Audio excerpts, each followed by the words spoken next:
أعوذ بالله من الشيطان الرجيم بسم الله الرحمن الرحيم ألم تر إلى الذين خرجوا من ديارهم وهم ألوف حذر الموت فقال لهم الله موتوا ثم أحياهم إن الله لذو فضل على الناس ولكن أكثر الناس لا يشكرون وقاتلوا في سبيل الله واعلموا أن الله سميع عليم من ذا الذي يقرض الله قرضا حسنا فيضاعفه له أضعافا كثيرة والله يقبض ويبسط وإليه ترجعون صدق الله العظيم رب اشرح لي صدري ويسر لي أمري واحلل عقدة من لساني يفقهوا قولي رب زدني علما سبحانك لا علم لنا إلا ما علمتنا إنك أنت العليم الحكيم سورة بقرة دویم سپارہ آیات نمبر 243 علم ترى آیا تندی کتلی الى الذين ها خلقتا خرجوا شاغي اوتل من دیارهم دخپل کوروننا وهم ألوف او هغوی په زرګونو حذر الموت تمر دویرنا دی آیاتونو کې الله پاک جل شانه په یو عجیب انداز کې جهاد طرف ته ترغیب ورکړي چې په جهاد کې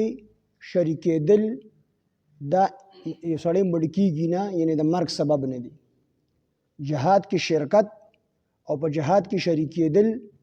دا د انسان لپاره ضروری نه ده چې انسان په جهاد کې مړ شي او د جهاد نه پاتې کېدل دا د مرګ د خلاصېدو سبب نه دی قوم عمالقه بني اسرائیل چې دی باندې الله پاک جل شانه ډېر لوی نعمتونه کړي او ډېر لوی انعامات یې کړي او د ټولو نه لوی نعمت دا و چې د حضرت یعقوب علیه السلام نه راواخلي تر حضرت عیسی علیه السلام پورې څومره پیغمبران الله را لیږلي دي نو ټولې په بني اسرائیلو کې را لیږلي دي او دا درې واړه کتابونه تورات زبور انجیل دا الله پاک جل شانه په بني اسرائیلو او پیغمبرانو باندې نازل کړي نو دی باندې الله پاک ډېر انعامات کړي نو دی ته الله پاک جل شانه یو پیغمبر راولېږو حضرت حزقیل علیه السلام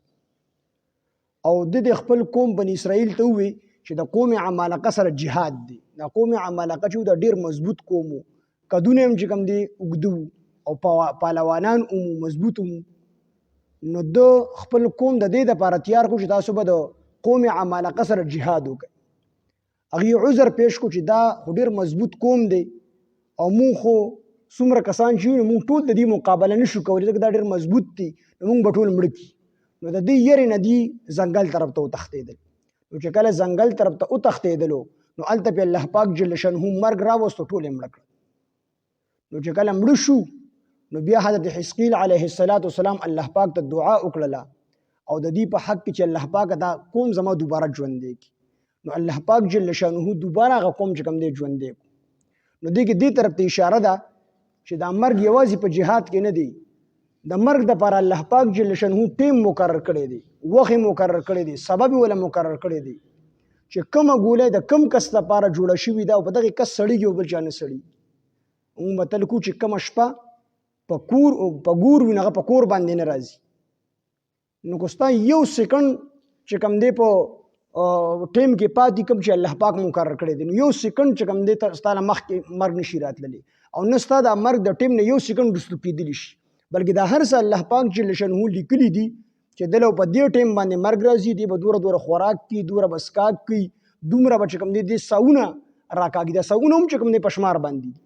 بعضې وخت کې انسان د خوراک څښاک نه پیوځي ناجوړي خلک وایي څه چل دی ولې بیمار دی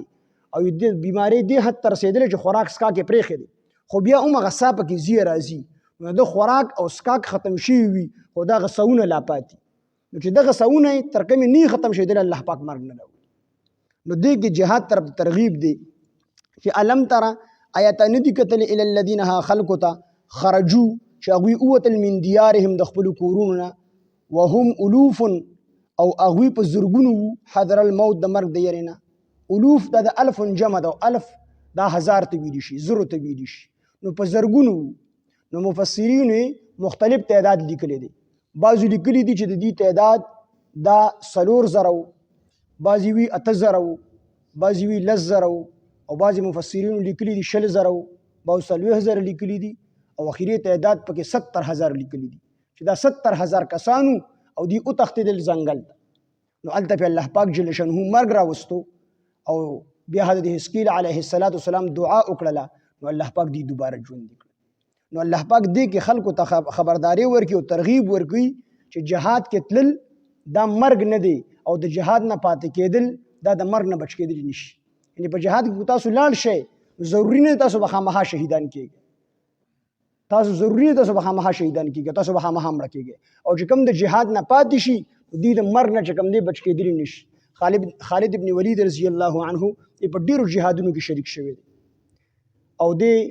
چې کله وفات کېدو نو خلک په خواله راتلل نو دې به ډیر زیات خپه وو. نو خلکو ته تپوس وکړو چې حضرت دا مرګ خو هر چا چې کوم دی راتلونکي د قرآن فیصله ده. قرآن کې الله فرمایي چې کل نفس ذائقة الموت او نبی علیه السلام ته الله فرمایي چې انک میت و انهم میتون. بېشکه پیغمبر ته هم مړ کېدونکي او دا ټول خلک مړ کېدونکي. نو دا خو د قرآن فیصله ده، خامخا به دا مرګ راځي. نو تاسو ولې خپه یې؟ خالد ابن ولید رضی الله عنه وفرمیل چې زه په دې باندې نه یم چې ماله مرګ راځي، خو زه خپه په دې خپل تقدیر او په خپل قسمت باندې. او بیا وفرمیل چې زما د سر نه راواخلي تر خپو پورې داسې ځای نشته چې په هغې باندې د کافرانو د لاسه د تورې یا د نیزې یا د غشي ګزار نه لګېدلی. یعنې زما ټول وجود په جهاد کې زخمی شوی دی، خو بیا هم ما ته مرګ د شهادت نه دی نصیب شوی. نو زه په خپل تقدیر باندې جاړم. او بیا وفرمیل چې اموتو کموت الحمار، وي زه داسې مړ کېږم لکه څنګه چې خر مړ کېږي. مطلب یې دا چې کوم سړی په خپل کټ باندې مړ کېږي وي دا داسې مړ کېږي لکه خر چې مړ کېږي. وي زه په خپل قسمت باندې جاړم چې دور جهادونو کې زه شریک شوم او بیا هم الله ما ته مرګ د شهادت را نه کړو، زه په دې باندې خفه یم. نو کو په جهاد کې مرګ وي نو خالد ابن ولید رضی الله عنه به شهید شي. نو دې کې الله پاک دې طرف ته خبرداري کوي چې ګوري ضروري نه ده چې تاسو به خامخا په جهاد کې مرئ. نو جهاد د دې وجې نه مه پرېږده چې موږ له پکې مرګ راشي، چې تاسو له الله کم ټیم مقرر کړي، کم وخت یې ته مقرر کړي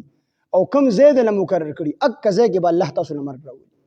او دا الله پاک اټل فیصله کړې ده، دې کې کسی نشته دی. یو سیکنډ ستا مرګ دا نه مخکې کېدلی شي د خپل ټیم نه کم چې الله لیکلی دی، او نه یو سیکنډ دا وروستو کېدلی شي. په خپل ټیم به الله تا ته مرګ راولي. او چې د کوم سیز نه او کوم سبب نه دا ته مرګ راتلل الله پاک لیکلي وي نو د اکه سبب نه ته مرګ راځي. نو دې کې الله پاک فرمایي الم تره آیا ته نه دي کتلي الی الذین ها خلقو ته. نو دا کوم دا حزقیل علیه السلام یا دا واقعه چې کومه وه نو دا خو ډېره مخکې تېره شوې وه او نبی علیه السلام ډېر وروستو راغلی دی. بیا هم الله پاک نبی علیه السلام ته فرمایي چې الم تره آیا ته نه دي کتلي الی الذین. نو دغه ټیم کې څنګه نبی علیه السلام ورته کتلي دي؟ وی دې مطلب دا دی چې نبی علیه السلام ته فرمایي چې تا ورته زړه په سترګو باندې نه دي کتلی هغه خلکو ته او صحابو ته ټولو خلکو ته فرمایي. په دغه ټیم کې خو نبی علیه السلام په ټیم کې خو دا واقعه نه وه پېښه شوې او ډېره مخکې پېښه شوې وه. خو دلته چې الله پاک فرمایي نو تا ورته زړه په سترګو باندې نه دي کتلي، یعنې مضبوط یقین دی. او دویمه خبره ده چې دې واقعي مشهوروالي طرف ته اشاره ده چې دا دومره مشهوره واقعه ده چې دا داسې ده لکه نبی علیه السلام او صحابو چې په خپلو سترګو باندې دي. نو الم تره آیا تا نه دي کتلي الی الذین ها خلقو ته خرجو چې هغوی ووتل من دیارهم د خپلو کورونو نه وهم الوف او هغوی په زرګونو حضر الموت د مرګ د ویرې نه. فقال وفرمیل لهم دوی ته الله فقال لهم الله وفرمیل دې خلکو ته الله موتو مړه شئ. نو دوی مړه شول، ټول مړه شول. ثم احیاهم بیا ژوندي کړل دوی الله پاک. ان الله بېشک الله پاک لذو فضل کوونکی دی علی الناس په خلکو باندې ولکن لیکن اکثر الناس اکثر د خلکو نه لا یشکرون شکر نه وباسي. بیا هم شکر نه وباسي، دومره نعمتونه به الله پاک کړي او بیا هم دی شکر نه وباسو چې د مرګ نه ولا دوباره ژوند الله پاک ورکړو. وقاتلو تاسو جهاد کوئ فی سبیل الله په لاره د الله کې واعلموا پوه شئ ان الله چې بېشک الله تعالی سمیع اوریدونکی دی علیم او پوه دی. من ذا الذی څوک ته چې قرض ورکي دې کې د انفاق فی سبیل الله ذکر دی، په جهاد کې د مال لګولو د هغې ذکر دی. من هغه څوک من ذا الذی څوک ته یقرض الله چې قرض ورکي الله ته قرضا حسنا قرض حسنه یعنی خپل قرض فیضاعفه نو زیات پکې هغه الله پاک له د دې سړي دپاره اضعافا کثیرة په زیاتولو ډیرو سره والله الله تعالی یقبض تنگوي رزق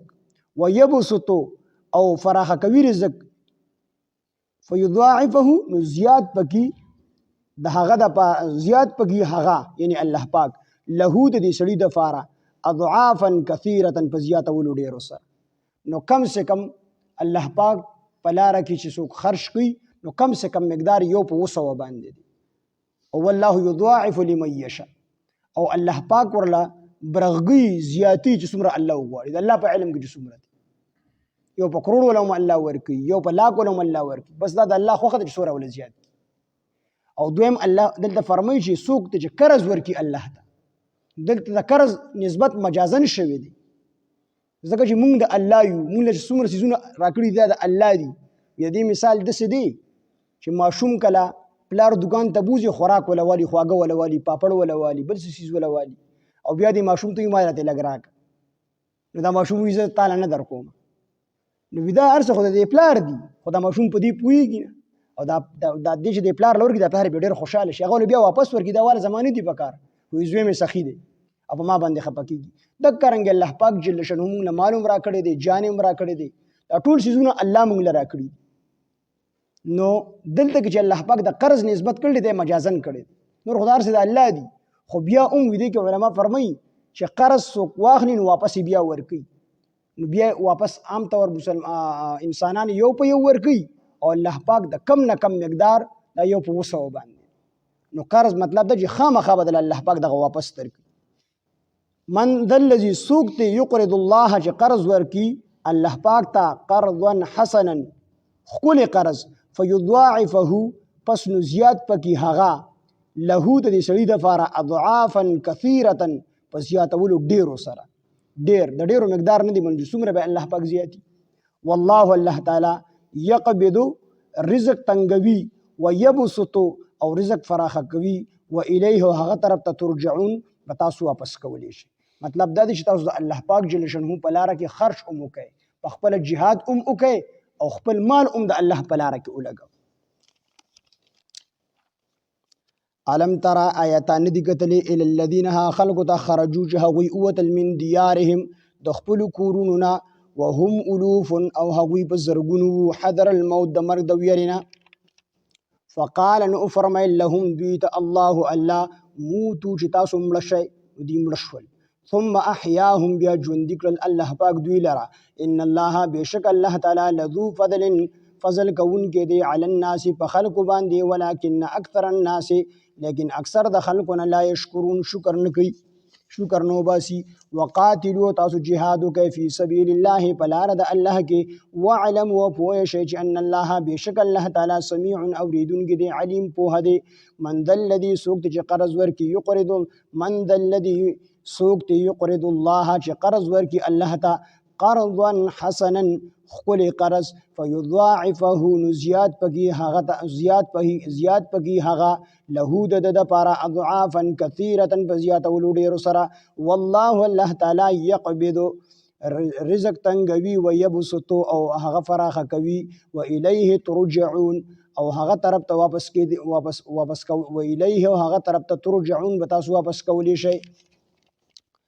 علم ترى آیات ندی کتلې للذین ها خلقو ته خرجو چې هغوی ووتل من دیارهم د خپلو کورونو نه وهم الوف او هغوی په زرګونو حذر الموت د مرګ د ویرې نه فقال لهم الله نو فرمیل هغوی ته الله موتو چې تاسو مړه شئ نو هغوی مړه شول ثم احیاهم بیا هغوی ژوندي کړل الله پاک ان الله بېشک الله تعالی لذو فضل کوونکی دی علی الناس په خلکو باندې ولکن اکثر الناس لیکن اکثر د خلکو نه لا یشکرون شکر نو باسي وقاتلوا او تاسو جهاد کوئ فی سبیل الله په لاره د الله کې واعلموا پوه شئ ان الله چې بېشک الله تعالی سمیع علیم اوریدونکی او پوهه دی من ذا الذي څوک چې یقرض الله چې قرض ورکي الله ته قرضا حسنا خپل قرض فیضاعفه نو هغه به زیات کړي له د دپاره اضعافا كثيرة بزيادة ډیرو سره. والله الله تعالی یقبض رزق تنگوي و یبسط او رزق فراخ کوي. و الیه ترجعون او هغه طرف ته تاسو واپس کولی شئ.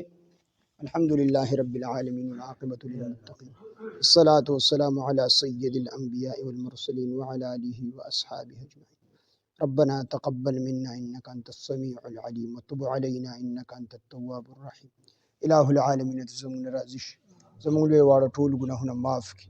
إله العالمين زمون دا درس په خپل دربار الهي کې قبول او منظور کړي. الله څومره غلطۍ کوتاهۍ پکې شوي مونږ ته معاف کړي. إله العالمين زمون دا درس خالص ته خپل رضا وګرځوي. إله العالمین په خپل دربار الهي کې قبول او منظور کړي. إله العالمین د دې ثوابونه زموږ والدینو محترمانو ته ورسوي. زموږ چې څومره رشته داران د دې حاضر مجمع یا څومره رشته داران وفات شوي دي ټولو په حق کې إله العالمین وګرځوي. د دې ثوابونه ټولو مسلمانانو ته ورسوي. إله العالمین څومره خلق دی إله العالمین هغوی وفات شوي دي او قبرونو کې په عذابونه دي، د دې په برکت سره دې عذابونه اوچت کړي. إله العالمین څومره خلق د مغفرت کړی دی إله العالمین درجات یې بلند کړي. إله العالمین مونږ ټول ژوندو ته خیر را پیښ کړي. الله مونږ ټول په قرآن مجید باندې پوهه کړي. د قرآن فهم او د قرآن پوهه مونږ ټول مسلمانانو ته راکړي. إله العالمین مونږ ټول ته په قرآن مجید د عمل کولو توفیق او طاقت راکړي. الله د حاضره مجمع کې څومره بیماران دي الله ټولو ته شفای کامله عاجله مستمره ورکړي. الله کورونو کې بیماران دي ټولو ته شفای کامله عاجله مستمره ورکړي. الله دې کې څومره قرضدار ټول د قرضونو نه خلاص کړي. الله څومره پریشان حال دي پریشانۍ ختم کړي. إله العالمین څومره مصیبت زده دي مصیبتونه ختم کړي. الله څومره خلکو اولاد نشته نیک او صالح اولاد ورته ورکړي. الله چاته د اولاد ورکړي د إله العالمین نافرمانه دي فرمانبرداري ورله وګرځي. الله زمونږ لوی زمونږ واړه زمونږ نارینه زمونږ زنانه إله العالمین ټولو ته د دیندارۍ ژوند ورکړي. الله به مونږ ټولو د حیا او د عزت صادرونه راواچي، خصوصا په زنانو د حیا او د عزت صادرونه راواچي. الله زمونږ د ټولو د عزتونو لاج وساتي. إله العالمین مونږ دنیا او آخرت کې د کامیابو د خوشحالو د عزتونو ژوند راکړي. الله د بې عزتۍ د بې پردګۍ د شرم او د بې حیا د ژوند نه مونږ ټول مسلمانان بچ وساتي. مال جان وخت مو د تاڼو تاثیرونو هسپتالونو نه بچ وساتي. خدای د خپل دین د غلبې دپاره استعمال کړي. خاتمون بالخیر او بالایمان کړي. په وخت ځن قدم مو د زړه په صدق سره په ژبه دا کلمه چالو کړي لا اله الا الله محمد رسول